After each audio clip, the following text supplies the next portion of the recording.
राजा और समझदार मंत्री की प्रेरणादायक कहानी बहुत समय पहले की बात है। एक राज्य में एक न्यायप्रिय राजा राज करता था। वह बहुत बुद्धिमान था और अपनी प्रजा की भलाई के लिए हर संभव प्रयास करता था। उसका एक मंत्री भी था जो बहुत चतुर और समझदार था। वह हमेशा कहता था, जो होता है अच्छे के लिए होता है। एक अनहोनी घटना, एक दिन राजा शिकार के लिए जंगल में गया। वहां उसने एक जंगली जानवर पर तीर चलाया, लेकिन अचानक उसका अपना हाथ कट गया। राजा बहुत दुखी और गुस्से में था। जब मंत्री ने यह देखा, तो उसने हमेशा की तरह कहा, महाराज, जो होता है अच्छे के लिए होता है। राजा इस बार बहुत नाराज हुआ और बोला, मेरा हाथ कट गया और तुम इसे अच्छा कह रहे हो। तुम मेरे दुख को समझ ही नहीं सकते।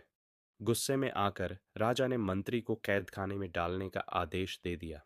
लेकिन मंत्री फिर भी मुस्कुराया और बोला, जो होता है अच्छे के लिए होता है।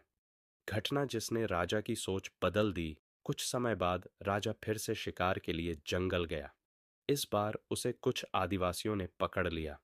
वे अपने देवता को प्रसन्न करने के लिए किसी इंसान की बलि देने जा रहे थे।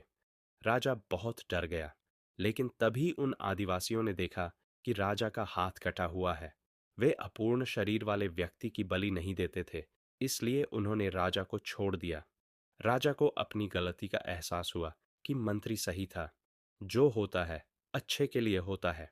मंत्री की सच्चाई राजा ने लौटकर तुरंत मंत्री को कैद से रिहा करवाया और पूरी बात बताई।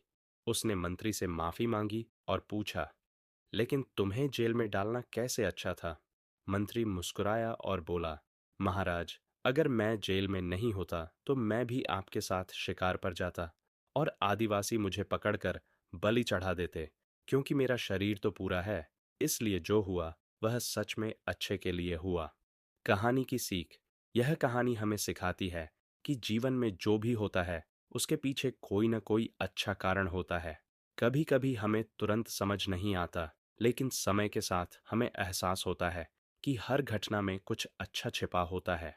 इसीलिए हमेशा सकारात्मक सोच रखें और जीवन में आने वाली हर परिस्थिति को धैर्य और समझदारी से स्वीकार करें।